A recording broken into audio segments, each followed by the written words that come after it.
True. Sorry, I got read something else. Got it. All right. Anyways, welcome, ladies and gentlemen, my TFT patch rundown for 10.1. So 10.1 is one of those patches that is going to be huge because it's the first patch of since I think 4 weeks ago. In the months of December, what happens is Riot and like most companies go on holiday. So they have one major patch before they go on holiday, and then afterwards they have one major patch after. This patch will include 2 new champions, a new synergy, as well as new item rework, if I remember correctly, as well as some balancing things for things that were kind of nightmarish on the current meta. So I like to always talk about the current meta before we go into more stuff about the patch.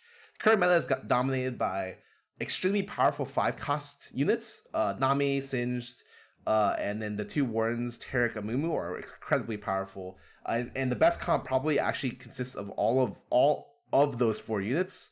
Additionally, comps like Blender, which is Nocturne stacking, are super strong and encourage kind of degenerate strategies. I don't necessarily hate it, but they're pretty prevalent and relevant. So those are the things you probably see the most right now, alongside of like Berserker comps, some electric comps here and there, and then you can throw poison here and there and some comps. Regardless, for the most part, you'll see a lot of 5 costs in almost every endgame comp. And Blender. Anyways, let's see what they do to address that. Green's Tacticians. I don't really like being called that. I'm gonna be honest right now. Instead of summoners, they call us tacticians. God, good to see y'all. That's a Texas phrase, sorry. Again, for the new year of Teamfight Tactics, our first patch of the new decade is a big one that features 1 new trait, 2 new champions, and 3 new items, replacing a few of the old ones, and a typical lineup of balance changes and adjustments. Here are the highlights. Defensive team compositions see a boost, the new Lunar trait, and the introduction of Leona and Karma to the lineup. A number of items now scale with their warrior star level. Cool. Light has been buffed both as a trait from a number of individual champions. Both as a trait and a number of individual champions. Okay, so you might see 6-9 like come back, or at least 6 light. Last but not least, the new year of TFT will not be complete without a few little legends. Keep an eye out for new friends who should be available later this week. Got it. New champions. The new trait is Lunar. It's a 2 synergy trait with Leona and Karma. Every 7 seconds, your team gains 15% critical strike, 15% critical damage, and 10% spell power. Stacks up to 4 times. So after 28 seconds of fighting, your team will get 60% crit damage and 60% spell power. That's a fairly powerful buff. Notice it says your team, it's not individual units. Lunar is really interesting. In other sets, I don't think Lunar would see much play at all, because a lot of other sets, the battles tend to be very quick for the most part.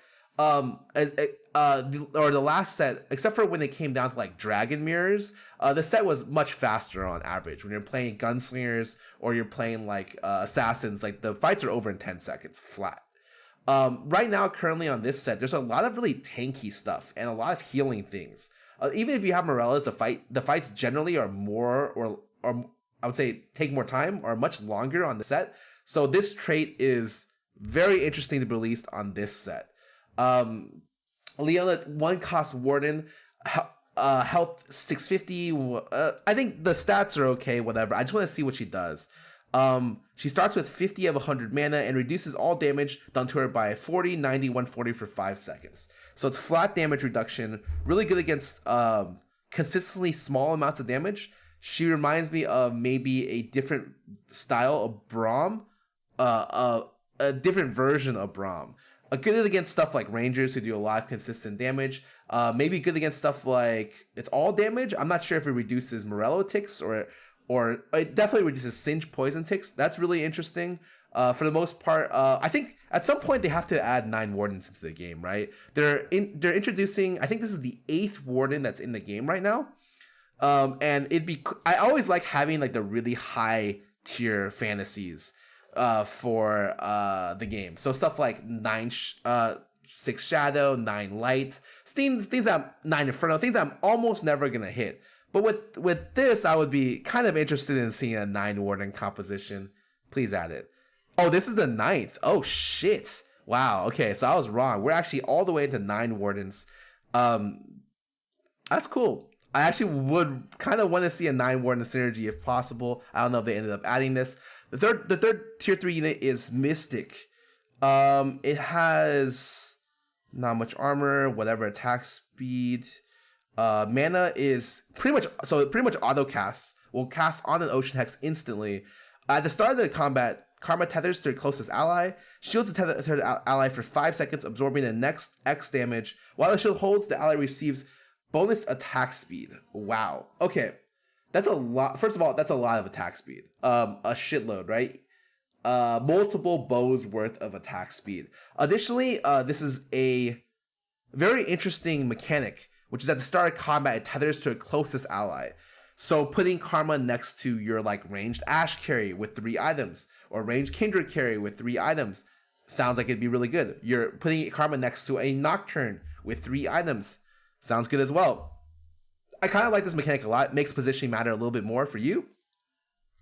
But it also forces you to kind of stack your units together, which is good for the enemy team or certain enemy teams as well. It's also a Mystic. Mystic buff is really, really powerful. I worry that adding more Mystics into the game allows you to get the buff easier, because almost... Alright, the way that TFT has always worked, and will work in the future, is that most of the ultis in the game do magic damage. I think they wanted it mainly that way just for clarity reasons, so people don't get confused. Which means that when you have a synergy that reduces magic damage, what happens is it becomes very, very powerful. The easier it gets, the more powerful it becomes. So, yeah, it seems like it's really easy to get Mystic much earlier into the game than you used to be able to. When you think of the Mystic champions in the game, it's like Master Yi, Soraka, Qiyana, and Nami. 2 of those are 5 cost units. 1 of those is 3. 1 of those is 4. Having another 3 cost Mystic unit allows you to get Mystic in at like level 5, level 6 somewhat consistently. Certainly something that you should be thinking about, especially if you're dealing with a lot of magic damage in the mid game. So yeah, that's kind of worrisome, but I don't know how strong these units are going to be, just straight up. Like, it sounds cool, but I'm a person that definitely wants to see more of the stuff in the game before it works out. I know the idea of this composition is like, hey, we can stack some sort of like Lunar, Ocean, Warden, Mystic comp, and kind of go all the way to the late game and just out muscle your muscle is a weird word. Out shield and like outlast your opponents. And the idea is cool. It's like a kind of a defensive trait. I know there's other nerfs into a lot of the units I had problems with initially.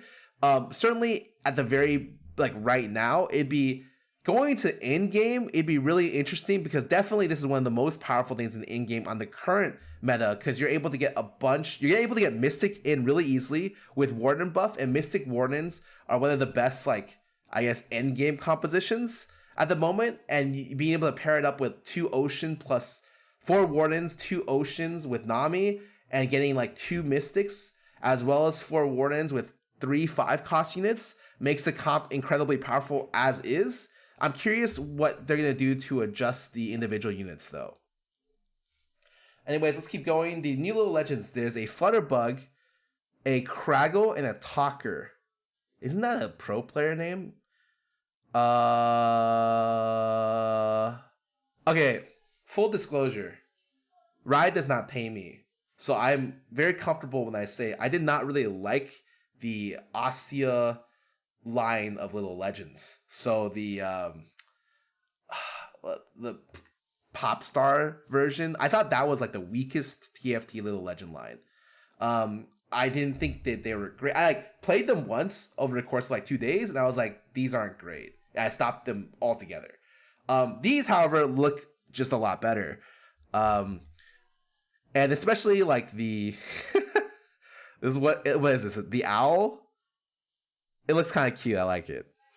All right, this looks big improvement from the last set. Items new. So they're replacing repeating crossbow. Good. That item saw almost no play. The critical hits now reduce target's armor by 90%. This effect does not stack.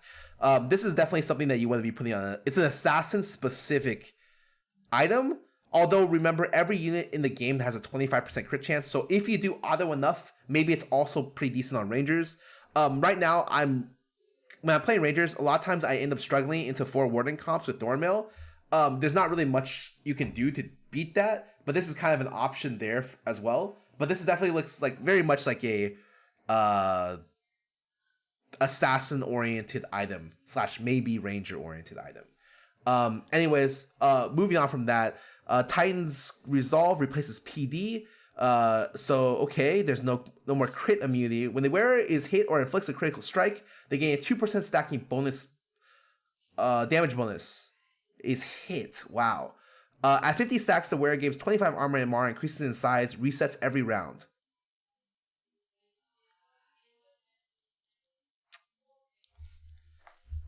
It gets a damage bonus for every time it's hit, or it inflicts a crit. 50 stacks also sounds like a lot of stacks. I think this is something that, I mean, when you think about it, this is supposed to be like a premier tank item for something that gets hit a lot. It's there maybe as a counter for poison, but I feel like it's gonna take too long to stack to the point where you're really happy about it. Maybe it's something you end up putting on Olaf as he takes damage. You go through. I guess I don't know if poison hits actually matter for this. This looks like a Braum item, like a Braum or Leona item. 100% agree. But on Braum and Leona, I would much prefer to have full Negatron, or I would prefer to have Thornmails, which just got replaced. So I probably prefer to have this. So I'm really interested to see like who is this for? Like what person is going to use this item? Right now, I don't see the benefit of this item. It doesn't sound very good. Maybe I'm wrong though. Bramble Vest replaces Thornmail. Thornmail is one of the least used items. I thought it's actually pretty good right now. Tends to counter Rangers. It's like the only set that Thornmail is good because Wardens will multiply your armor. So Thornmail becomes somewhat reasonable against Assassins. So one of the ways to beat Blender was 6 Wardens Thornmail. Easiest way to beat Blender. Another way to beat Rangers was through Thornmail plus 4 Warden frontline. If you ever have played against 4 Rangers or 6, Thornmail easily smashes them. So this was the first set that Thornmail actually kind of saw more play outside of Braum. It's interesting that they removed it here. Negates the bonus damage from incoming crits, so it takes PD's passive, which is surprisingly not on this item. On being hit with a basic attack, deal magic back to nearby enemies once every 1 second maximum. Scales with star level. Okay, the scaling with star level is really interesting because it means that you can't do 160 damage on Reflect for level 1. It sounds like a great item for Braum. Like, it's going to be on being hit by a basic attack. So every 1 second, it'll do an electric pulse for that damage. That seems really strong. Actually seems crazy strong. So it's not good on just armor units, or it's good on pretty much everything. As long as it gets hit, Bramble sounds pretty good. Really good actually. So you'd obviously put it on Braum because it was good. Like getting hit was good on them. But it's tank. Yeah, it sounds great. Like it sounds even better than I expected. You put it on Singed, it's fine. You put it on like any kind of frontline unit, and it's not just related to Wardens, and it works out pretty well. It's definitely more of a flexible item than Thornmail, which mainly was used entirely on only Scarra and Braum, as well as the other Wardens. But this could be used on pretty much any frontline, including like Yorick, stuff like that. I don't know if you could stack it. Maybe you can. It doesn't say it's unique, so maybe you're getting three of these. You're reflecting like what 400 plus damage at 3-star. Sounds kind of sick. Frozen Heart mini rework. Before, enemy attack speed slowed by 25%. Now it's by 40%.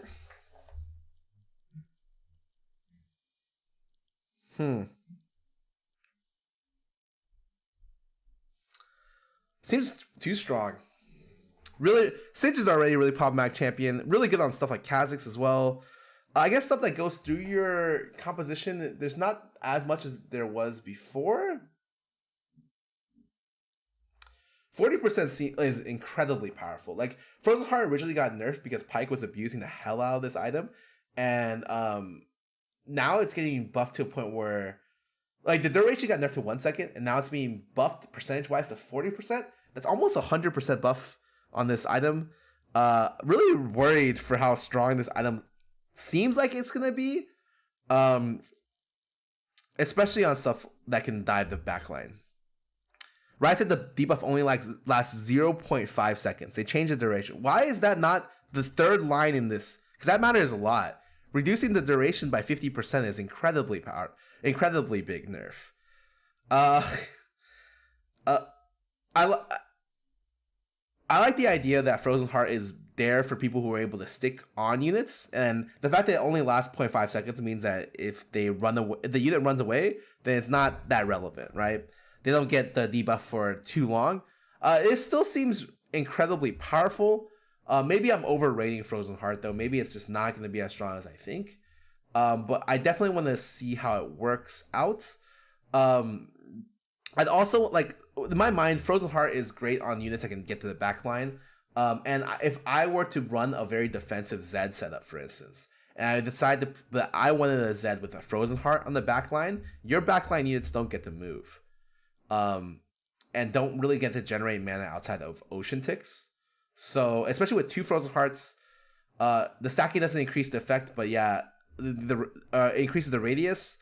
But like, how did 2 Frozen Hearts stack on top of each other? Like 2 separate units. Is it they both get 40%, or does it stack to 80? Is it stacked multiplicatively? I don't really know, but I'm definitely gonna try this on some assassins in the back line. Iceborne Gauntlet. Before dodging attack recreates a zone. Okay, this has been like a super problematic item, especially when it comes to cloud maps for a long time. Enemy, now what does it do? After casting a spell, the wearer's next basic auto attack freezes the target for 1.5 seconds. Oh, it's an Ezreal item. It's a soup. It went from a very global item to like a very niche item. It's an Ezreal Kindred item. It's an item for people with like 20 max mana, 40 max mana. Yeah, it's like a Kog'Maw item, but that's it. It's like only for like 4 people. Huh. Kha'Zix item? I don't think... The Kha'Zix doesn't need to freeze people. Kha'Zix just needs to kill them. But yeah, this looks like a Kindred / Ezreal item. Ezreal item specifically. Alright, became a much more niche item, but probably better for the balance of the game that this item doesn't exist in its current form, so I'm okay with that. Ionic Spark deals 92 damage. Enemies with 3 hexes that cast a spell are zapped, taking magic damage equal to 200% of their max mana. So it's no longer true damage, 200% of their max mana. A lot of people's max mana is around 100, so it does 200 magic damage. You can outrange it though, which is really interesting. It's somewhat better on stuff like Zed, which dives the backline. It interacts very interestingly with Singed, which increases the max mana of the enemy unit. I don't know if it's better or worse. Honestly, Ionic Spark didn't see much play, except for when mages were super meta or on Scarra. So if this allows it to see more play, that I'm kind of interested. This is looking like maybe you just stack stuff like Zed with a bunch of sparks and just have them go off with Spark Redemption, and like, I don't know, the other ability of Frozen Heart is gonna kind of be going to be very interesting to have defensive assassins jumping up. But I can't tell how strong this is right now.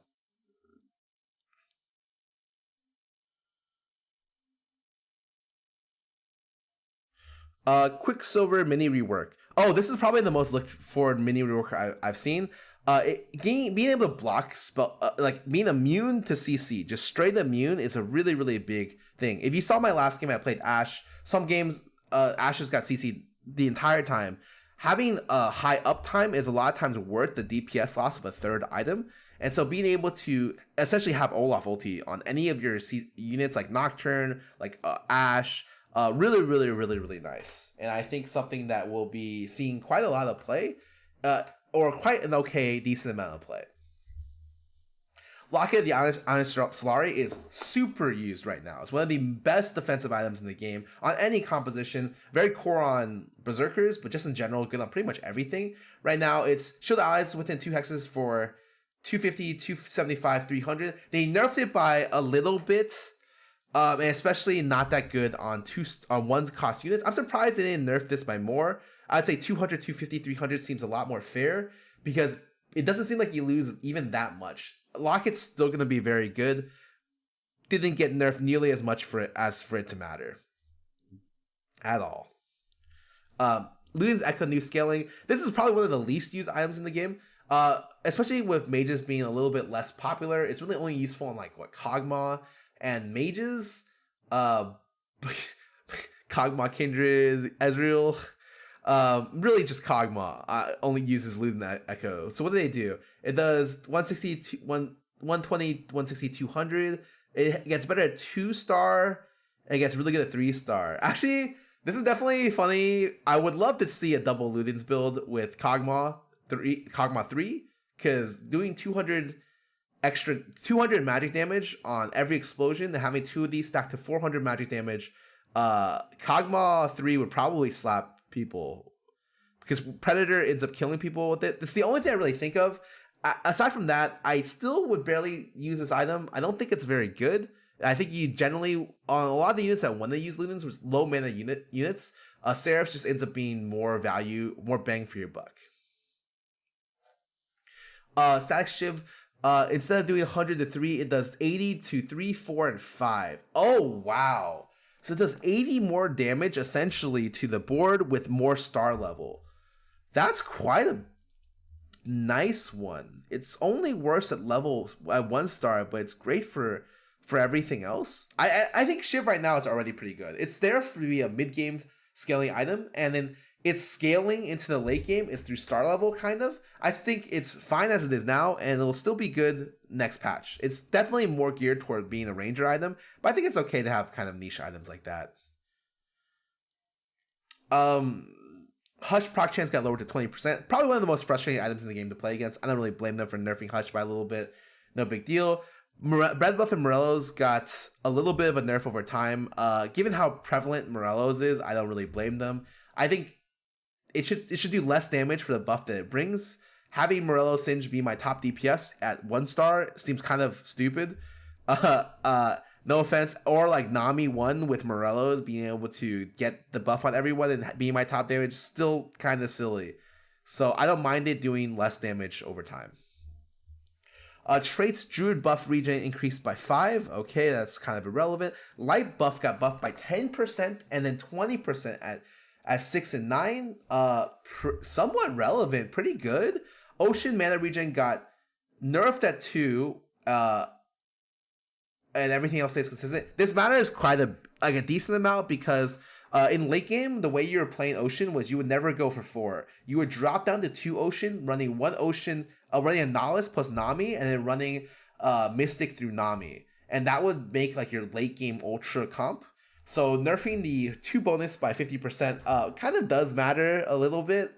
Ocean is so strange, actually. I'm gonna sit here and give you like my opinion on Ocean buff. Ocean buff has completely warped the entire meta and every unit's mana is entirely balanced on if you have Ocean or not. So a lot of times when people ask me why are units like Nico or Syndra bad, when you have these units that tend to, especially I think Nico starts with 0 mana, units that start with 0 mana and don't have the ability to have Ocean to push your mana faster, they're completely useless. Because if they can't get their first rotation off, they're not relevant as champions.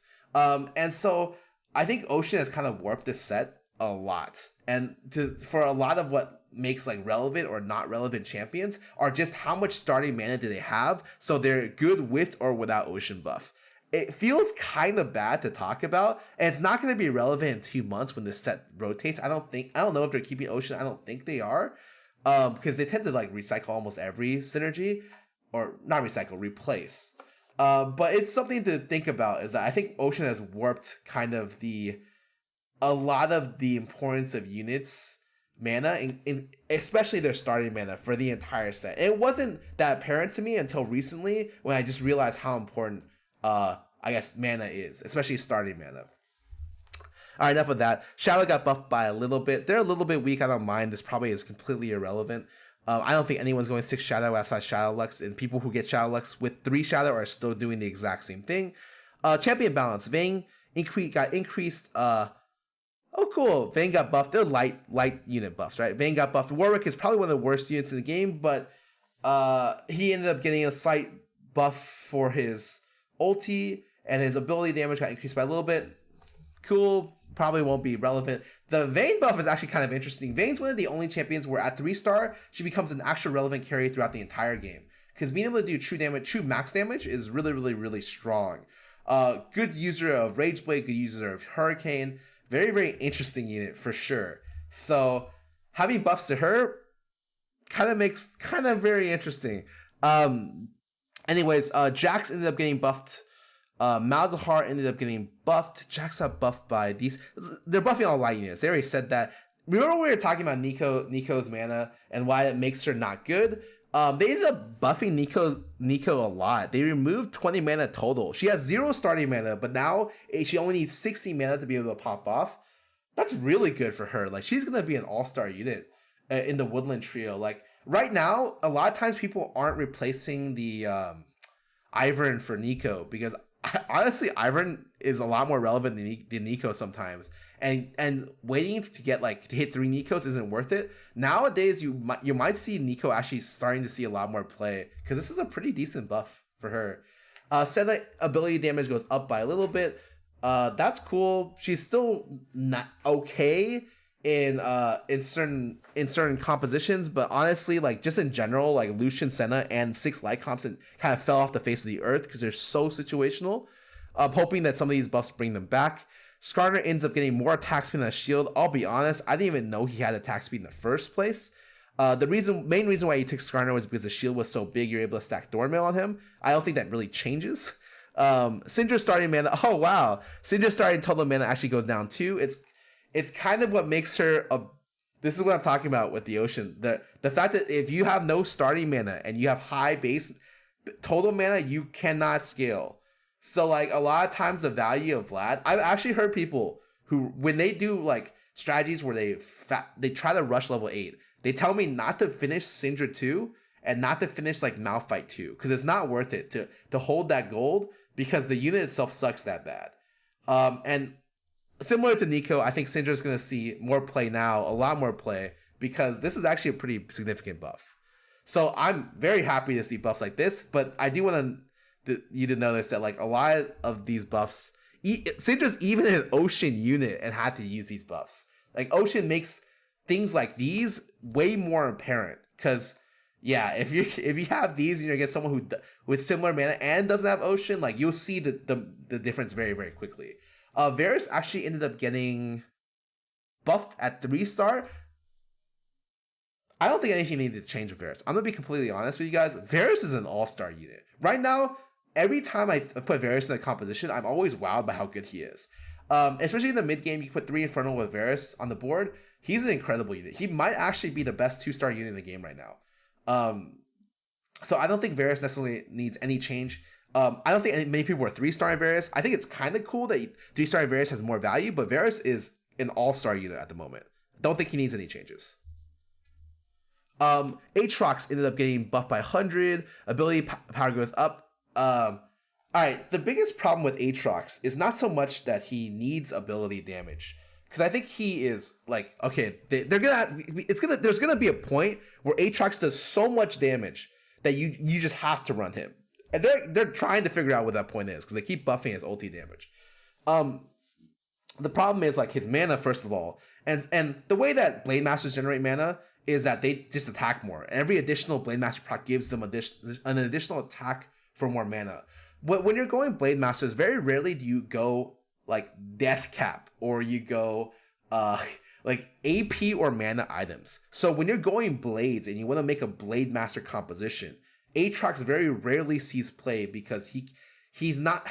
You're usually only using him as a filler before you find Yi, and being able to run a 2-blade composition kind of feels kind of lackluster for Aatrox. The reason why Aatrox in set 1 was so good was because Demon Form allowed him to be able to generate mana by himself and get his ulti very consistently. But in this set, he's not able to generate mana at all outside of Blade Master procs. He ultis too slowly and he's kind of useless. He doesn't deny mana either. And so you're starting to see what happens when like a unit like he doesn't fit any synergies relevant for the items that you need on him, like kind of works. Like they're gonna keep buffing him, and at some point he's gonna be good. Maybe this is the moment, but man, I don't know, man. Aatrox kind of needs some work. Azir spell damage goes up. I actually think Azir is somewhat very good.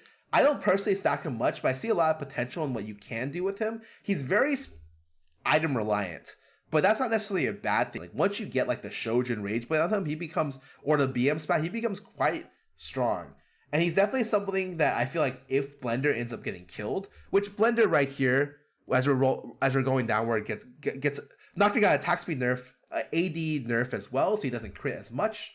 And inside of this, you see Qiyana got, thank the fucking Lord, by the way, Qiyana getting a stun duration decrease, and I'm actually still surprised her ability damage is this high. She has one of the best base ability damages of anyone in the game, period. And with Qiyana with a Shojin and 4 Ocean, you're able to keep someone stun locked at 2-star from the entirety of the game without any other items. At least now they're able to move at 0.5 seconds less. So that's really, really like kind of a big deal. But I'm still surprised she gets to keep her insane ability damage as well. And what makes Qiyana good, by the way, is the fact that she starts with base base mana. She gets like 50 base mana, up to 70 with Shojin, and 100 with Ocean Tile. So like, imagine if she didn't have base mana, then she'd be useless. She'd be like a Syndra or a Nico level unit. That's just how important like kind of mana balancing is on units. But going back up here, I was looking for more Blender nerfs. Like this doesn't seem like a lot. The Sivir ability duration going from 7 to 5 actually does matter a decent amount. But a lot of times when you're playing Blender comps, you're within the first 5 seconds of the fight when Sivir procs her passive, the fight's already over. After the first 10 seconds of the fight, Sivir's building mana and then trying to hush everyone. I don't think Blender got nerfed enough, honestly. Wow, I'm surprised. I think it's still somewhat playable. I guess there are more defensive items to work around, sure. I guess we'll see what happens. I will say though, I'm surprised they buffed Azir. I don't necessarily think he needs that many buffs, but I also think he didn't really get that big of a buff. It's not a big deal. I'm surprised they didn't nerf Nocturne, kind of Blender more. I'm definitely surprised they didn't nerf Qiyana more, especially turning the damage portion of the ability. They are buffing a lot of 3-cost damage things. I think what happens, and I've heard this complaint before, is that in set 1, it was a lot easier for you to stack one unit, any unit, and feel good about it. But in set 2, you can only stack certain units. Like you only stack Nocturne or you only stack Sivir, because by comparison, all the other units aren't that good. And even 3-starring them, they're not that good. And so by being able to buff their tier 3 versions of Aatrox or Azir or Qiyana, like Lord knows, if you get an Aatrox at tier 3 and you put a death cap with like, I don't know, like Seraphs on Aatrox, he's probably going to kill your entire front line on the first ulti. Maybe even the whole team if you misposition against him.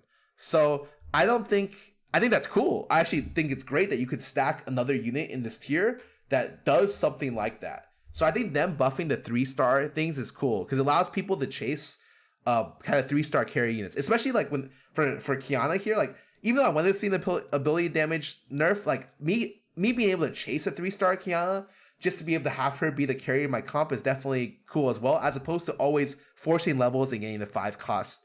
Because a lot of times investing gold to 3-star stuff is really bad right now with 5-cost strength as it is. Tier 4, Annie went down. Oh my god, tier 3 Annie is at 1500. I built a tier 3 Annie before, or 3-star Annie. It was awful, actually. Didn't want to do it again. Twitch AP damage, attack damage goes up. I actually think I've never stacked Twitch with AD items. Maybe at some point I should. Like maybe AD Twitch is the future. But usually Twitch is used as an on-hit applier. Twitch is like one of the most underwhelming 4-cost units, but maybe he's okay now. For tier 5, there's a lot of really strong tier 5 stuff like a Mumu, stuff like Taric, stuff like Nami. Really, really powerful. So what did they end up nerfing? Lower the stun duration of a Mumu early. They ended up lowering the Mumu ability damage. They ended up increasing his starting mana so he can get his first ulti off as easily as he could on the current set, but his next couple ultis are not as easy because they increase his max mana as well. I kind of like that a lot. I know a lot of people are asking them to re-nerf the range or nerf the range on Mumu so it's 1 hex lower, but I don't think it covers enough of the board for him to be relevant at 1 star. I don't mind 5 costs being relevant at 1 star, they just can't be like stupid good. And then they nerf Nami, which I think they need to. I don't think Nami's ulti should do, like Nami's ulti right now doesn't need to do damage because everyone's putting Morello on her, and all your units getting Morello buff is doing way more damage than any kind of damage that her wave could possibly be doing. So like, yeah, less damage to Nami is actually really helpful because it just tones down her like ridiculous amount of damage. Master Yi getting a bit more damage on his AP is nice. I think he's probably the weakest of the 5 cost units in terms of just being flexible, but I don't think he's a terrible unit. Yeah, Nami nerf didn't super matter. Mumu nerf is nice. Taric is still the way he is. Singe is still the way he is. The 5-star costs seem to be still as powerful as they were, with a Mumu being nerfed primarily and Blender being touched this patch. That's what it seemed like they tried to focus on the most. I'm surprised they didn't. I kind of see what they're trying to do, and then they're buffing a lot of 3-star and 2-star, like, oh, sorry, 3-star tier 2 and tier 3 unit damages. I think that's not a bad way to go. I just don't think they did it enough to the point where it's going to be to the point where you'd want to save. It's smart for you to save gold to get 3 stars as opposed to just going level 8 and fast aiding for 5 cost units.